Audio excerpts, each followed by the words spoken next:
जय श्री राम। मंगल भवन अमंगल हारी, द्रवहु सुदशरथ अजिर बिहारी। जय सिया राम, जय जय सिया राम। दीन दयाल विरधु संभारी, हरहु नाथ मम संकट भारी। जय सिया राम, जय जय सिया राम। जय सिया राम, जय जय हनुमान। शूरता का बाना धारण किए हुए सब वीर नगर के बाहर आ खड़े हुए। वे अपने घोड़ों को भांति भांति की चालों से घुमा रहे थे और भेरी तथा नगाड़े की आवाज सुन सुनकर प्रसन्न हो रहे थे। सारथियों ने ध्वजा, पताका, मणि और आभूषणों को लगाकर रथों को अत्यंत विलक्षण बना दिया। उनमें सुंदर चमर लगे थे और घंटियां सुंदर शब्द कर रही थीं। वे रथ इतने सुंदर थे मानो सूर्य के रथ की शोभा को छीन लेते थे। अगणित श्याम कर्ण घोड़े थे। उनको सारथियों ने उन रथों में जोत दिया जो सभी देखने में सुंदर और गहनों से सजाए हुए थे, जिन्हें देखकर मुनियों के मन भी मोहित हो जाते हैं। जो जल पर भी जमीन की भांति ही चलते हैं। वेग की अधिकता से उनकी टाप पानी में नहीं डूबती। अस्त्र शस्त्र और सब साज सजाकर सारथियों ने रथियों को बुला लिया। रथों पर चढ़ चढ़कर बारात नगर के बाहर जुटने लगी। जो जिस काम के लिए जाता है सभी को सुंदर शगुन हो जाते हैं। श्रेष्ठ हाथियों पर सुंदर अंबारियां पड़ी हैं। वे जिस प्रकार सजाई गई थी उसका वर्णन नहीं किया जा सकता। मतवाले हाथी घंटे बजाते हुए चले, मानो सावन के सुंदर बादलों के समूह गरजते हुए जा रहे हों। सुंदर पालकियां सुख से बैठने योग्य कुर्सी नुमा होते हैं और रथ आदि अनेक प्रकार की सवारियां हैं। उन पर श्रेष्ठ ब्राह्मणों के समूह चढ़कर चले, मानो सब वेदों के छंद ही शरीर धारण किए हुए हों। मागध, सूत, भाट और गुण गाने वाले सब जो जिस योग्य थे वैसी सवारी पर चढ़कर चले। अनेक जातियों के खच्चर, ऊंट और बैल असंख्य वस्तुएं लाद लाद कर चले। कहार करोड़ों कांवरे लेकर चले। उनमें अनेक प्रकार की इतनी वस्तुएं थीं कि जिनका वर्णन ही नहीं किया जा सकता। सेवकों के समूह भी अपना अपना साज समाज बनाकर चले। सबके हृदय में अपार हर्ष था और शरीर पुलकित थे।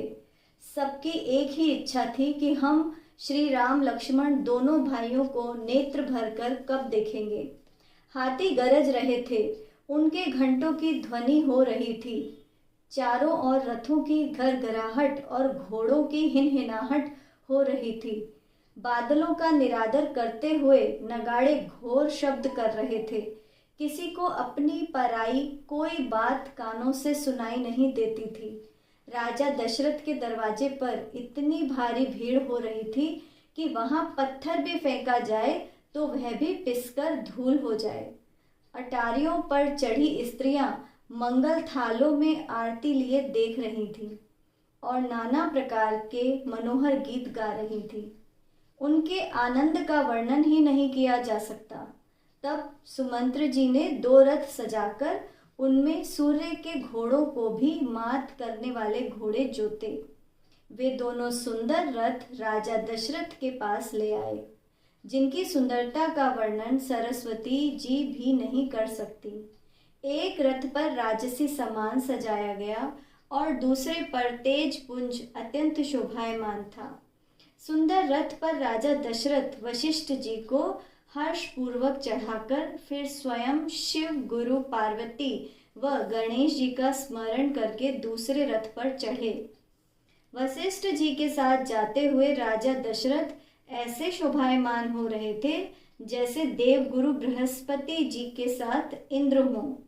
वेद विधि से और कुल की रीति के अनुसार सब कार्य करके तथा सबको सब प्रकार से सजे देखकर श्री रामचंद्र जी का स्मरण करके गुरु की आज्ञा पाकर राजा दशरथ शंख बजाकर चले। बारात देखकर देवता हर्षित हुए और मंगलप्रद फूलों की वर्षा करने लगे। बहुत शोर मच गया, घोड़े और हाथी गरजने लगे। आकाश में और बारात में दोनों स्थानों पर बाजे बजने लगे। देवांगनाएं और मनुष्यों की स्त्रियां मंगलगान करने लगीं और शहनाइयां रसीले राग बजाने लगीं। घंटे घंटियों की ध्वनि का वर्णन नहीं हो सकता।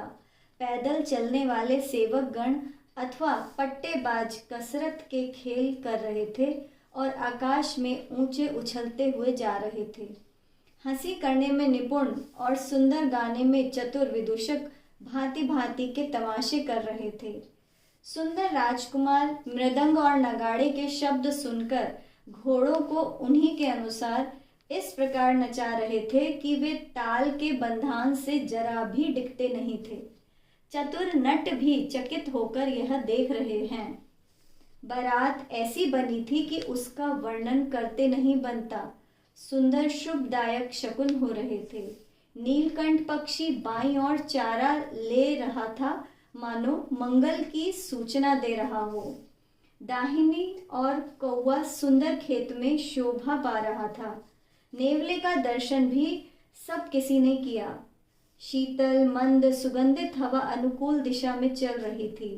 सुहागिनी स्त्रियां भरे हुए घड़े और गोद में बालक लिए आ रही हैं। लोमड़ी बार बार दिखाई दे जाती थी। सामने खड़ी गायें बछड़ों को दूध पिला रही थीं।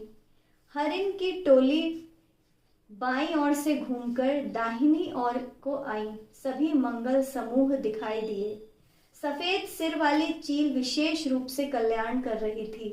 बाईं ओर सुंदर पेड़ पर श्यामा दिखाई दी। दही मछली और दो विद्वान ब्राह्मण हाथ में पुस्तक लिए हुए सामने आए। सभी मंगलमय, कल्याणमय और मनोवांछित फल देने वाले शगुन सच होने के लिए मानो एक साथ हो गए। स्वयं सगुण ब्रह्म जिसके पुत्र हैं, उसके लिए सब मंगल शकुन सुलभ हैं। जहाँ श्री रामचंद्र जी जैसा दूल्हा और सीता जी जैसी दुल्हन है तथा दशरथ जी और जनक जी जैसे समधी हैं, ऐसा विवाह सुनकर सभी शकुन नाच उठे और कहने लगे कि ब्रह्मा जी ने हमें सच्चा कर दिया। इस प्रकार बारात ने प्रस्थान किया। घोड़े हाथी गरज रहे थे और नगाड़ों पर चोट लग रही थी। सूर्य वंश के पताका स्वरूप दशरथ जी को आते हुए जानकर जनक जी ने नदियों पर पुल बंधवा दिए। बीच बीच में ठहरने के लिए सुंदर पड़ाव बनवा दिए, जिनमें देवलोक के समान संपदा छाई थी। वहां सभी बारातियों को अपने अपने मन पसंद के उत्तम भोजन, बिस्तर और वस्त्र मिले। मन को अनुकूल नित्य नए सुखों को देखकर सभी बाराती अपने घर भूल गए। जोर से बजते हुए नगाड़ों की आवाज सुनकर तथा बारात को आती हुई जानकर अगवानी करने वाले हाथी, रथ, पैदल और घोड़े सजाकर बारात लेने चले। मंगल भवने अमंगल हारी, द्रवहु सुदशरथ अजर बिहारी। जय सिया राम, जय जय सिया राम। दीन दयाल बिरद संभारी, हरऊ नाथ मम संकट भारी। जय सिया राम, जय जय सिया राम। जय सिया राम, जय जय हनुमान। जय श्री राम।